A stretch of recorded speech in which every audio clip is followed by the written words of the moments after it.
जो काही प्रत्येक राज्याच्या आपापल्या काही रेव्हेन्यू जनरेशनच्या संदर्भातल्या काही प्रचलित पद्धती असतात किंवा काही इनोव्हेशन्स असतात, त्या संदर्भातली प्रथम बैठक होती. फार काही याच्यावर आज म्हणजे पहिली बैठक असल्यामुळे इंट्रोडक्टरी मीटिंगच होती, कारण रेव्हेन्यू जनरेशन आणि इतर काही नवीन बाबींबद्दलची पहिली बैठकच होती.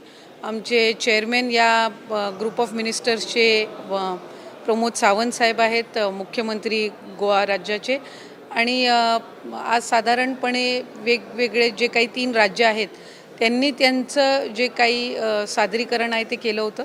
पुढच्या बैठकीपासून आणखीन टेक्निकल बाबींवर किंवा आणखीन महत्त्वपूर्ण बाबींवर त्यामध्ये चर्चा होईल. सकाळपासून एक बातमी आलेली आहे, लाडकी बहीण योजनेचे 410 कोटी रुपये सामाजिक न्याय विभागाकडून वर्ग करण्यात आले. जून महिन्याचा हप्ता देण्यात मला वाटतं साधारणपणे ह्या बातमीची सवय आम्हाला गेल्या 3-4 महिन्यापासून झालेली आहे.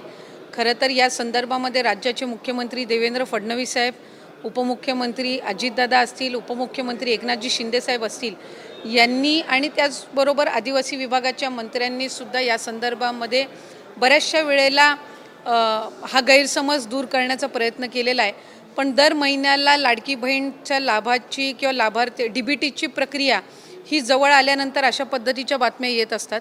सामाजिक न्याय विभाग आणि त्याचबरोबर आदिवासी विभाग यांना त्यांच्या गेल्या वर्षीच्या जो काही आर्थिक संकल्पामध्ये जो काही बजेट दिला जात असतो त्याच्यामध्ये जवळपास 38% आणि 41% वाढ ही त्यांच्या एकंदर सालाबादप्रमाणे जो बजेट असतो त्याच्यामध्ये केलेली आहे. आणि त्याची घोषणा मार्च महिन्याच्या झालेल्या अर्थसंकल्पामध्येच अजितदादांनी अर्थमंत्री म्हणून त्यांचं बजेट सादर करत असताना केलं. या संदर्भामध्ये मुख्यमंत्री महोदयांनी सुद्धा वारंवार त्या संदर्भातलं स्पष्टीकरण दिलेलं आहे. त्याच्यामुळे कुठंही सामाजिक न्याय आणि आदिवासी विभागाचा त्यांच्या योजनांचा जो निधी आहे तो वळवून किंवा त्याच्यावर काही तो कमी करून काही लाडक्या बहीण योजनेसाठी दिला जात नाही आहे.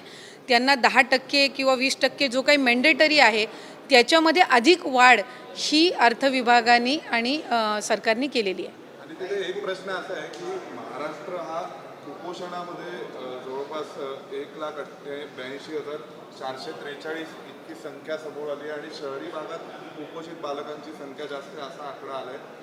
तुमची साधारणपणे आकडेवारी चुकलेली आहे. जी काही 1,82,000 आपण म्हटलं आहे त्यांचा सर्वे झालेला आहे आणि त्या सर्वेमधून जी काही आकडेवारी आलेली आहे, जर आपण 2023, 2024, 2025ची आकडेवारी जर आपण बघितली तर याच्यामध्ये साधारणपणे 2023मध्ये 5% होतं, त्याच्यानंतर खाली होऊन 24मध्ये 3% आलं आहे आणि यावेळेला साधारणपणे 1.6% कुपोषणाचं प्रमाण हे आलेलं आहे, जो आम्ही आणखीन कमी करण्याचा प्रयत्न हा आम्ही त्या ठिकाणी महिला व बालविकास विभाग म्हणून ते उद्दिष्ट ठेवलेलं आहे आणि मुख्यमंत्री महोदय आणि दोन्ही उपमुख्यमंत्री महोदयांच्या मार्गदर्शनाखाली आम्ही करत आहोत. मुंबई उपनगरची जी आकडेवारी आलेली आहे 2 वर्षापूर्वीची जर आपण ती बघितली तर त्याच्या संख्या ही दुपटीने होती आणि आज साधारणपणे 2,500 का 600 ही त्या ठिकाणी आकडेवारी आलेली आहे. ही 2 वर्षाच्या तुलनेमध्ये 50% खाली आहे आणि ती आम्हाला आणखीन खाली ही यावर्षीपासून आणायची आहे. म्हणून VCDC जो प्रोग्राम असतो म्हणजे ग्रामीण भागातलं कुपोषण कमी करण्याच्या दृष्टिकोनातून ज्या उपाययोजना केल्या जातात त्या आम्ही यंदाच्या वर्षीपासून अर्बन जो UCDC प्रोग्राम आहे म्हणजे अर्बन एरियामध्ये कुपोषणाचं प्रमाण कमी करणं यासाठी जवळपास 3 महिन्यापासून आम्ही चालू केलेलं आहे आणि त्याचा एक पॉझिटिव्ह रिझल्ट हा आम्हाला पाहायला मिळतो आहे. त्याच्यामुळे जर आपण 2023